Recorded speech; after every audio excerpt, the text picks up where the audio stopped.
Okay. So here we are.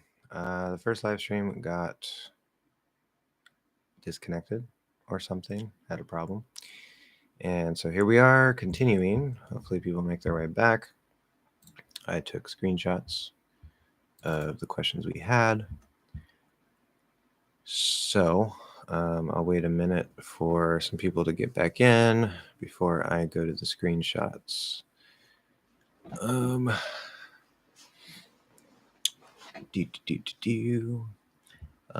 I was saying, what was I saying? Oh yeah, checklist of things. Welcome back. Yeah, thanks. We're gonna wait a minute here for some people to hopefully find their way back. I really hate when that happens, and it's so stupid because like my internet is fine. Like I tried to search for something and it was perfectly fine, and then it even said, I don't know if it showed it on your end, but it said in the chat it said successfully connected, but up here it said unstable and blah blah blah, and I wasn't hearing anything from you guys. So I tried to restart it and my camera was all messed up, and so I had to restart it again, and here we are back. Yay. Okay, so David, since you're here, I'll go ahead and continue since I was answering your thing about articles. I did take screenshots, so I already have them all. But yeah, anyway, you get the point. I think continuing from where we left off, also for places like canyons or individual mountains, you're not supposed to use the, but then there's the exception like Grand Canyon or the Grand Canyon or the Matterhorn. Yeah. Now the Matterhorn, I'd have to maybe look a little bit more into the etymology of that. For the Grand Canyon, it makes sense, right? Because if we say like Mount Everest, right, we don't say the Mount Everest, like it's because it's already one, right? Like, and it's a name, it's a proper name, whatever, and all those apply to Grand Canyon. But in the case of Grand Canyon, it's a canyon, which I guess you could say it's a mountain. But I don't know, just for some reason, we kept the, because we're thinking of it as like, okay, well, it's there are many canyons, and this is the canyon that is the most grand, right? Where like you could say, okay, well, Mount Everest is, you know, the tallest mountain, so why don't we say the Mount Everest because it's the tallest mountain? But there's in the subconscious, I think there's a little bit of a different connection going on in the case of the Grand Canyon, and that would probably explain what's going on. But what exactly that explanation is, I don't know. I hope you weren't too far into your explanation when the stream got cut off. Yeah, I hope not either. I don't know when it got cut off. I was talking about diseases, so yeah. But anyway, moving on. Why do institutes, hotels, museums use the definite article, but some other buildings use no article? Malls, public squares, parks, churches. That one is actually pretty easy. Well, okay, hold on. Okay, no, never mind. I was thinking about that differently. Well,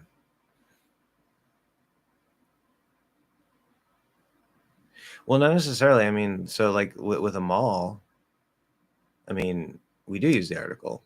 Like I would say, so we have two big malls around here. There's one on H Street, and there's one on Plaza Bonita. We say the H Street Mall and the Plaza Bonita Mall. Yeah, I have the screenshots from the previous stream, so that's what I'm going through. So I don't know where you heard no article with malls, but anyway, whatever.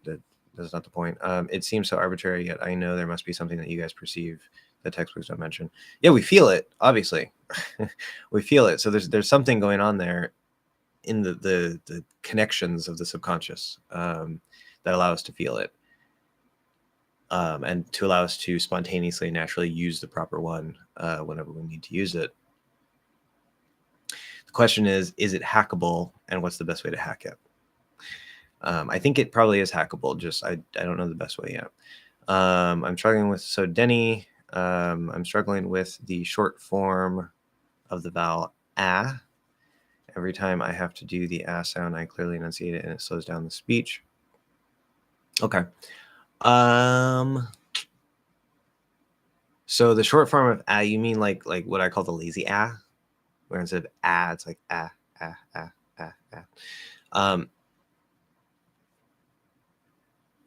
So if your fully enunciated has a nice, good, full, proper sound, and you know that, you're like, yeah, I can do this sound. It's great. All you do is don't open your mouth as much. Keep it, obviously, because your mouth isn't as open, there's going to be a little bit of shifting with the tongue. But again, there's that center of gravity to keep in mind. That aside, all you're really going to do is you're going to keep the basic shape and everything, and you're just going to close your mouth a little bit. That's all it is. But it's interesting because I have a student who he got really well, but then he sort of he kept reinforcing it as and because of that, that's where his brain wants to go. And so every time he says it comes out super, super clearly. So you just have to practice not doing it super clearly, like just not opening your mouth as much and still having the sound really, really good, like the proper sound. It just won't sound, as 100% clear, but it should still sound like the same sound. As long as it sounds like the same sound and you're not open as much, you just got to reinforce that and practice that. I'd love to find a version where I can actually say it without slowing down the speech. Well, one technique you can use for that is do staggered speech shadowing. So if in order to reinforce it into your speech, so you can take like a sentence or whatever that is like, maybe you can slow it down a little bit in Audacity. Say it's like the cat is big or something, just random whatever. And so in the slow version, right? Well, I guess if you slow it down and they're using the lazy it won't quite match up. So you would want it like something that is actually said more slowly and clearly. So you might have to look a little bit, but you take something that has that nice, good, clear and you do that, right? Like where you actually find an example, somebody clearly said and then you try to just speed it up, right? What happens when we speed up? Well, we don't tend to take quite as much time to get into the full position, right? So you can say that same sentence, right? If you say the cat is big, the cat is big, and it's all nice and clear, just try to say it a little faster without opening as much. The cat is big. The cat is big. As if the cat is big. The cat is big. The cat is big. You just practice that, right? Okay, another thing is I'm afraid of it comes out like E.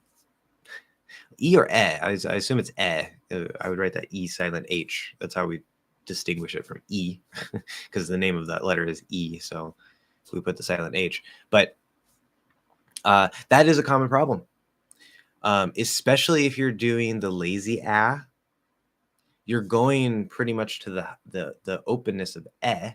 You're going to the position of but the shape of your tongue is an That's the trickiest part. But if you have a good this is why I say you should get the fully enunciated forms of the sounds first, because number one, I mean, it's going to help you sound clearer. You're going to have greater command over it.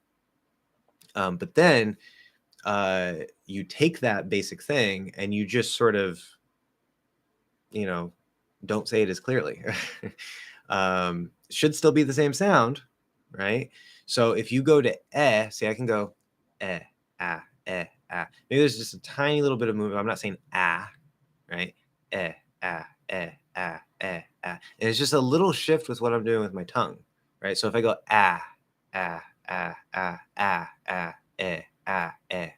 so you can have and then you can do backwards, right? So you go bring it up lazy, keep that same basic shape and posture, but just close your mouth a little. And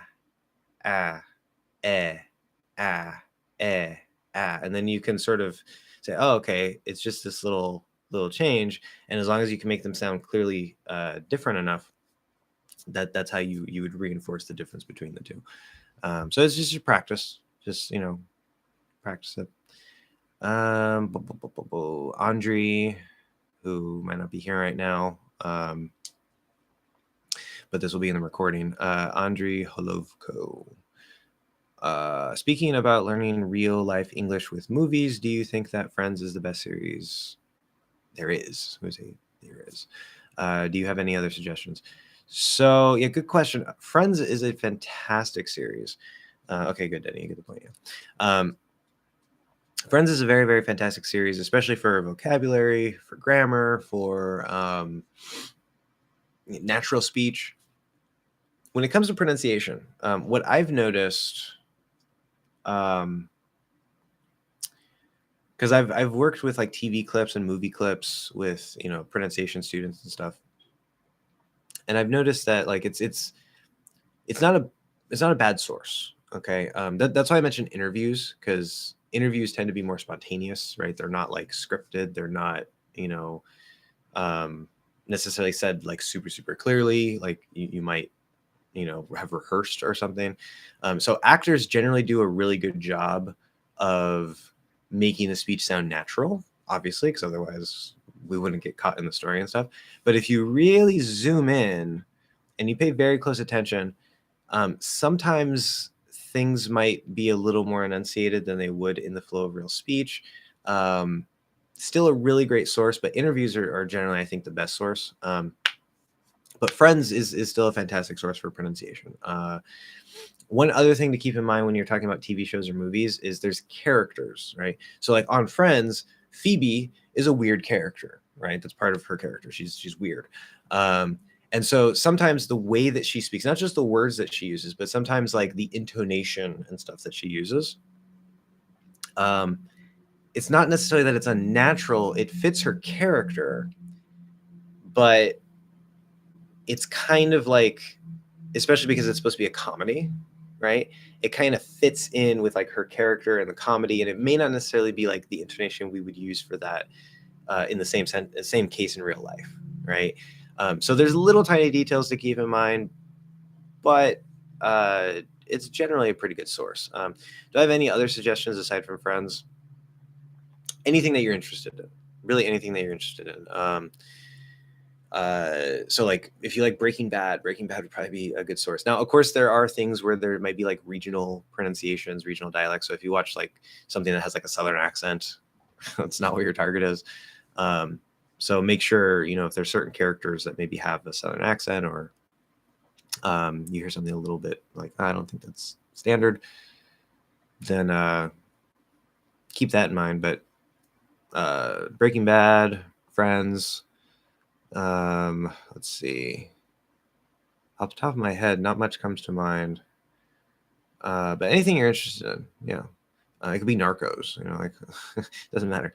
I don't know. I'm going to all the drug shows, but okay. So Finn, by the way, since you just got here, this is, as you could probably tell, this is a restart, since that's what I titled it. I'm going back through the screenshots of the previous comments. This is a short question. I'll go ahead and answer this for you really, really quick. When you say with Zoomer, does it come out as das? What just happened? Oh, das Zoomer? Definitely not with a D. I don't know where the D is coming from. There's no D in with. So no. Maybe you're focused on the transition between the TH and the Z. The Z wouldn't magically change it to an S. You can say like with Zoomer, where you can sort of drop the TH. That's possible, and just say the Z. Okay, let's see. Shun Shun, Maximiliano.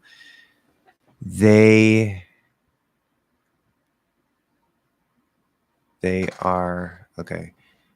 So Maximiliano had a question.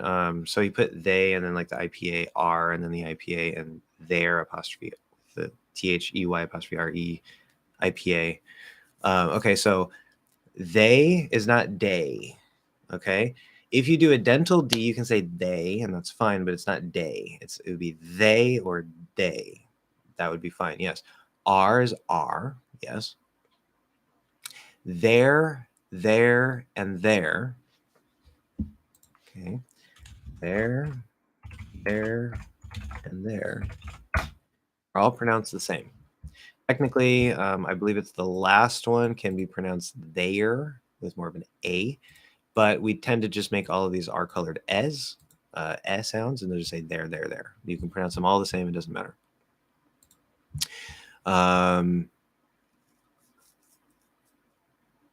But it wouldn't be dare. You can use dental D again. There, there. That's fine, but not dare. So they are there. Denny, about your mouth posture lesson, I'd love to know what you notice your tongue is doing differently. There's an arrow in the screenshot when you shift from speaking Spanish to English or vice versa. That's a good question.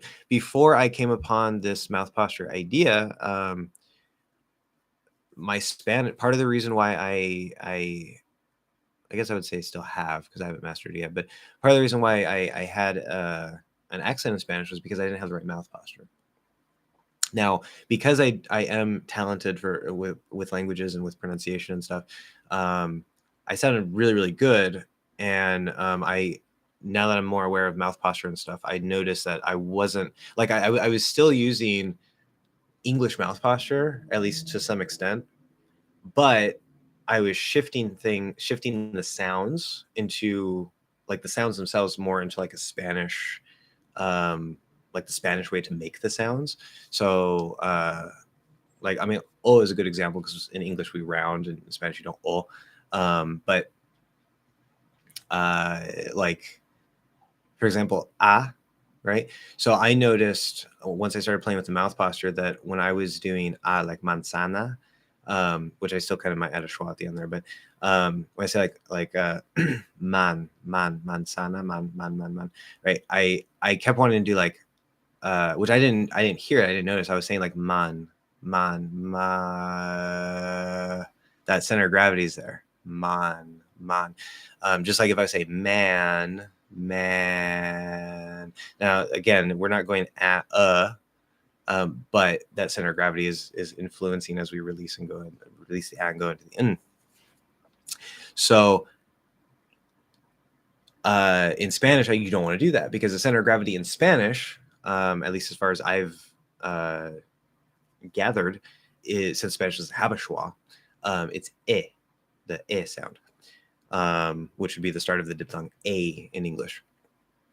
And I can actually feel that in my mouth since I've been playing with it. I was playing with it a lot. I haven't done it over the last like few weeks very much, but I started to notice that, oh, if I try to get rid of the English mouth posture and start adding, like start trying to have be the center of gravity that sort of influences the sounds and pulls them towards it, I sound a lot better. So instead of saying, which I don't have this in my speech yet because I've been primarily doing it through music. So my singing has improved. But like if you say, I noticed like instead of saying man, you want to say like eh, ah, ah, ah. It's almost like there's a tiny bit of in very, very, very subtle. I can feel it sort of on the tip of the tongue, but it's a completely different sound. Just like is completely different than or e, right? But that center of gravity is still there. Let's see if I can do this. Man, manzana, instead of manzana. And I have to remember to keep my jaw more closed. I have to remember to kind of push my tongue forward a little bit. And I've played a lot with that in music. When I'm singing, I can kind of more or less keep all those in place. And the really interesting thing, this is a huge point, I think, that helps to further validate the mouth posture thing. Rolling your R's in Spanish for English speakers, some people kind of pick it up, but for most English speakers, doing the R sound, like a single tap, it usually isn't too much of a problem. It's very similar to a tap D, flat D, but to get it trilled like that, it's one of the single most difficult things. And many English speaking Spanish learners, or their native language is English, never get that. Not that they can't, it's just, they don't have the right techniques or put in the time.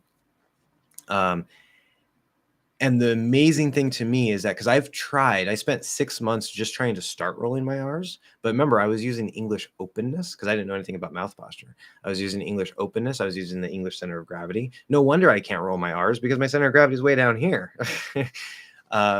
So just to start rolling my R's, it took me 6 months of practice. And then from there, I never completely mastered. I got to the point where, yeah, okay, I can kind of do it. Not all the time on command, but I could do it. And I noticed that as I'm singing, I don't know if I could quite do this in speech yet, because I don't think I have everything there yet. But when I'm singing, almost every single time that there's a rolled R, I hit it perfectly and beautifully. In fact, my tongue wants to roll even on single R's, which does occasionally happen in Spanish. They'll say like amor instead of amor or whatever. But it's so effortless, and like my tongue just kind of, because my mouth is more closed, my tongue is pushed farther forward. I have this, like, I'm emphasizing this center of gravity. It puts the tongue in the perfect position within the Spanish language to just trill that R with like little to no effort. It just happens. And it's amazing to me because I spent so much time just trying to do it. And then now I just make this little mouth posture change and bam, I can roll my R's like almost 100% of the time. So yeah. So I'm still trying to work it into my Spanish, especially on the speech level. But I do think that was that and my rhythm, because I didn't know anything about rhythm when I was teaching myself Spanish. I didn't know there was a different rhythm between the two.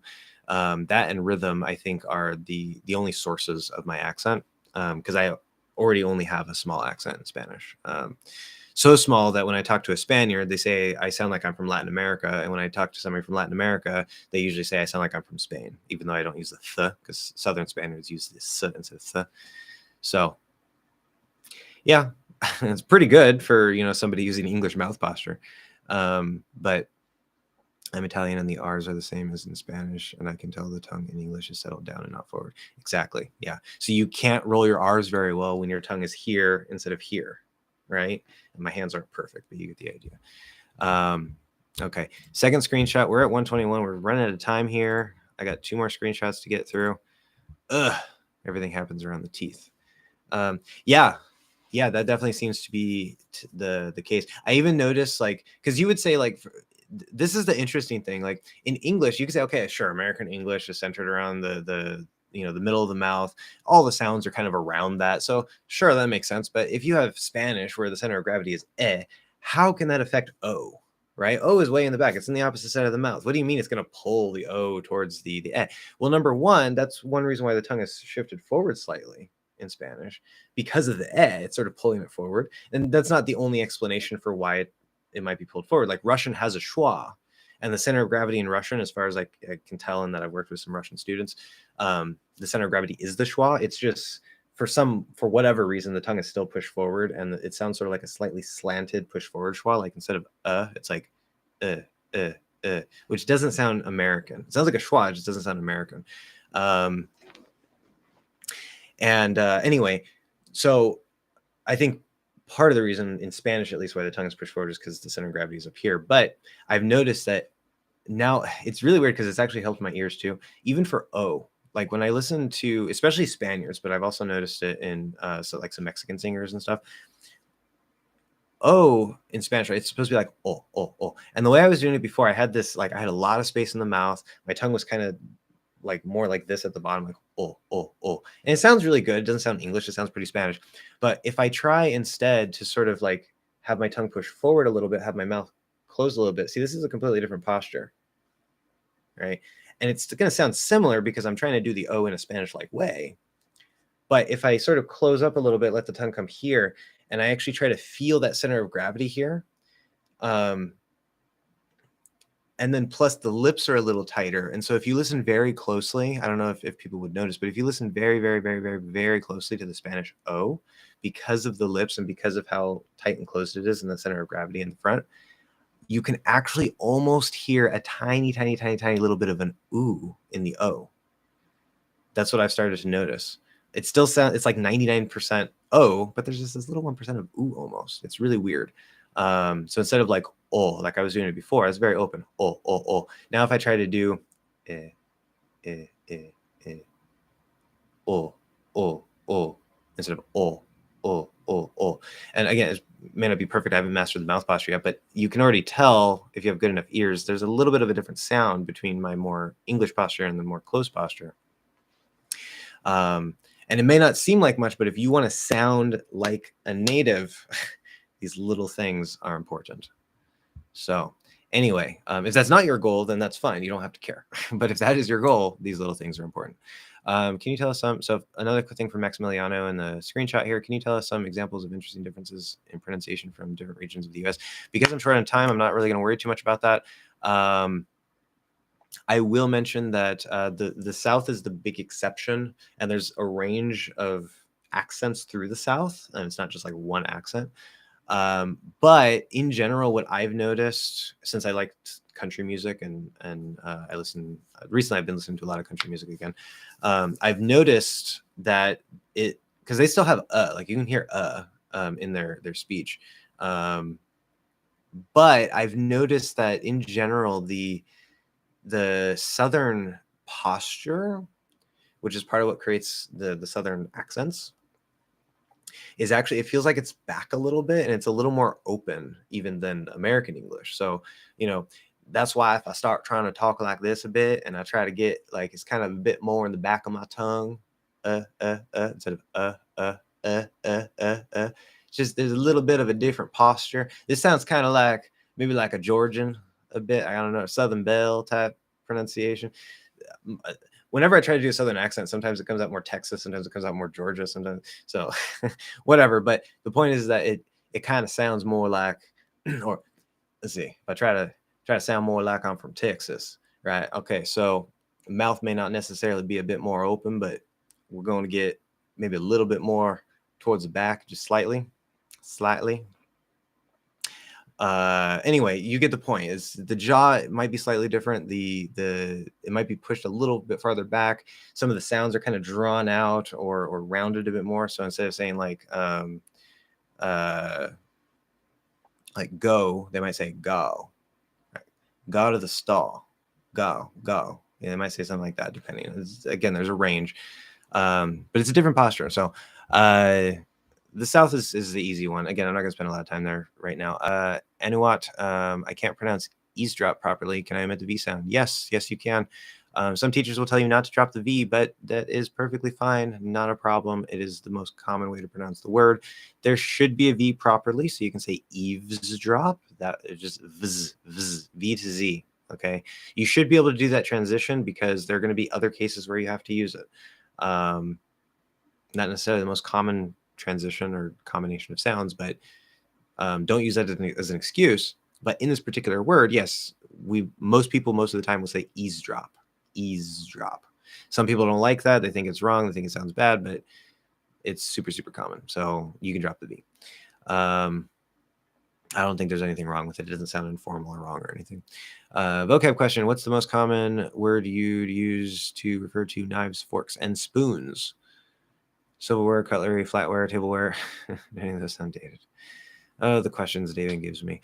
Okay, silverware, yes. Cutlery, I think cutlery is primarily used to refer to knives.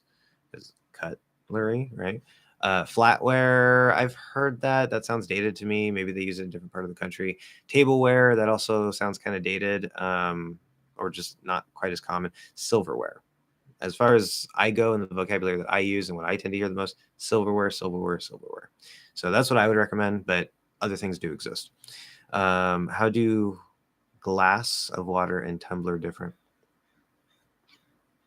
I'm not sure. Speaking of beverage, is it fine to say you'll have 2 coffees or 3 teas at the restaurant, even though coffee, tea, and other liquids are not countable? Yes, 100%.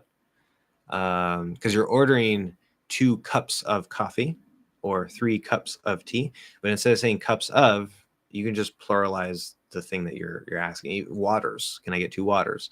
Can I get 3 Cokes? Right? 3 Dr. Peppers. No problem. Shun had a message held for review, which was a thing. I didn't get to allow that, but there's no problem with that. Shun strong. Yes, good. Maximiliano, again, is the use of shall outdated? Yes, it absolutely is. Do not use shall. I strongly recommend that you don't use shall. Shall used to be, one of the uses of shall used to be the first person version of will. So instead of saying I will, we would say I shall. We don't really do that anymore. If you are trying to have sort of a dated sound, you're playing with the language, it's not like real everyday speech. You just want to have that certain effect. We will still use it for effect.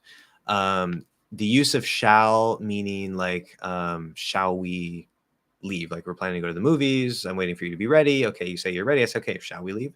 We do still use that. That's still part of speech. You don't have to use it. I would just ignore it. It does exist. But generally, shall just doesn't really exist much anymore in the language, and I would ignore it for the most part. Is the U.S. In the U.S. is used sometimes to be extremely polite, but not in their daily basis. Okay, so Shun answering the question. Not even that. Not even that. It's not a formality thing. It's not a polite thing. If you try to use shall to sound more polite, you're just gonna sound like you maybe like you're playing with the language. So maybe somebody might find it rude, right? You might have the opposite effect. So no, it doesn't have that use. It does make sense, but at this point, I wonder if I've been doing everything wrong following the placement lessons. Maybe. I don't know. Okay, so one more. I don't want to open my calculator. Go away, calculator. We're at 1:30. We're technically out of time, but you shan't, you shall. Yeah, shan't is the shall not contraction. Of course, there's cases like in Lord of the Rings, right? Very famous from Gandalf, right? You shall not pass, right? And it's still in the Bible, right? That's part of why it's used in like this like high fantasy type of story, because it gives us that feeling of like, oh, back in the day, you know, like mythical times, biblical times, things like that. So you will see it in the Bible, of course, and you'll see it in fantasy. That's okay, but again, it's context. A context, dated, whatever it is. It's not really actual everyday speech. Okay, the last thing here, David. Welcome, David. If you're here anymore, I don't know. What's the difference between because, since, and in that? Don't have time to answer that right now. Can I give a short answer? In that, I'd have to. I'm not sure. That doesn't usually get thrown in with those. So I want more clarifications and examples for that. But so one of the uses of since is because, and they are, I think, generally interchangeable. So like, because I have time, since I have time, it doesn't really matter. But because since has the other meaning of like from a point in time, so like I haven't seen him since yesterday. Depending on the context, we might choose to use because to make it clearer, because if we use since, the context might not quite be clear enough, and it just might not sound as understandable. And so we might choose to use because in those cases. But generally, because and since with that meaning of since are, I think, pretty interchangeable. Yeah. So it doesn't really matter. Thank you, teacher. You're welcome, Shun. The fact that I finally managed to catch up but have an important exam tomorrow. Yeah, I know, right? Yeah, you caught up and then the stream died. So I don't know. You're probably not even hearing it anymore. Sorry about that. Questions about articles. Is there any difference in meaning between saying she's at her house and she's in her house? Or is one of them simply incorrect? Is there any rule to know when to use at and in? Go check out the logic of prepositions. At, in, and on are very closely tied. They're actually the core of the entire language. It's complicated. For this specific question, she's at her house or she's in her house. Prepositions, just like the articles, prepositions are very, very, very... It's not even about articles. It's about prepositions. You said questions about articles. Very, very dependent on context. Okay, the context can make or break which preposition you use. Sometimes there's two prepositions that are interchangeable in a particular case, and that's fine. If somebody is inside their house physically, okay, they are in their house. And so technically it could be used, not common, probably not likely, unless you need to specify specifically that she's in her house as opposed to outside her house. Like maybe you're trying to find her and you thought she would be outside, but I'm on the phone. And you say, "Oh no, she's in her house." Oh, okay. I thought she was outside. That's when we might use in, because she's at her house. At would be the location. There's sort of like a bubble around the house, right? It's like a specific pointer bubble is at. So she could be inside the house, she could be outside the house, and she's still at the house because it's still part of the house area, right? As soon as she starts leaving that area, now she's not at her house anymore. So in specifically just means not outside, where at includes the house and the area around it. And so we don't care if she's inside or outside. We just care her general location, which would be the house. So it depends on the context, but usually for this type of sentence, at is what we would use. Again, unless you have to specify between like inside and outside. Some random person read something. I don't know. It's probably a random comment that doesn't mean anything. I don't know. About prepositions. My bad. Yeah. Okay, good. So that's all the screenshots. Yay, we're done. Okay. And nothing else here. Did I miss anything? Yep. Okay, so we got all that. Perfect. Oh, I missed one from David. I wonder if there's someone out there using Peter Griffin as a pronunciation model. I hope not. I can't really do a good impersonation of Peter. I could do his laugh pretty well, though.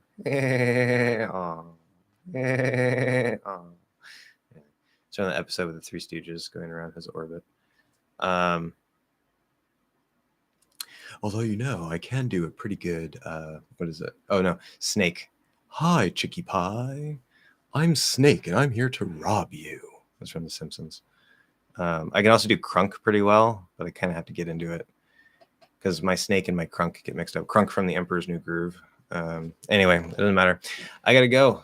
Thank you guys for the questions. Thank you for not overloading so I could catch up and everything. Sorry that the stream died. Again, I don't know what was wrong with the internet, but we made it. So for next week, I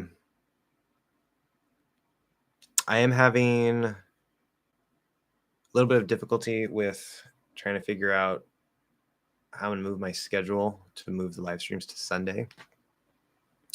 Because Sunday was really the perfect day for some other stuff that I was doing. But I know Sunday we might get more people, right? Probably more convenient for a lot of you guys because, I know there's a time zone difference, but Sunday is probably going to be better than a Thursday for most people. So I want to give you guys that. So what I'm going to plan is we will not be here. You're welcome, David. We will not be here next Thursday. Okay, we're going to move it to Sunday. So it's not going to be this Sunday, right? Because we already had the live stream for this week. So we're going to go this Thursday to next Thursday, past next Thursday to that Sunday. That will be the next stream. Okay, we're going to try that out. I'll see how everything works on my end, and we'll go from there. But so it'd be the 13th. The next stream is Sunday, February 13th. Okay, so you're gonna have to wait a little longer than a week for the next stream, unfortunately, but hopefully that should work out. And then it would just be every Sunday.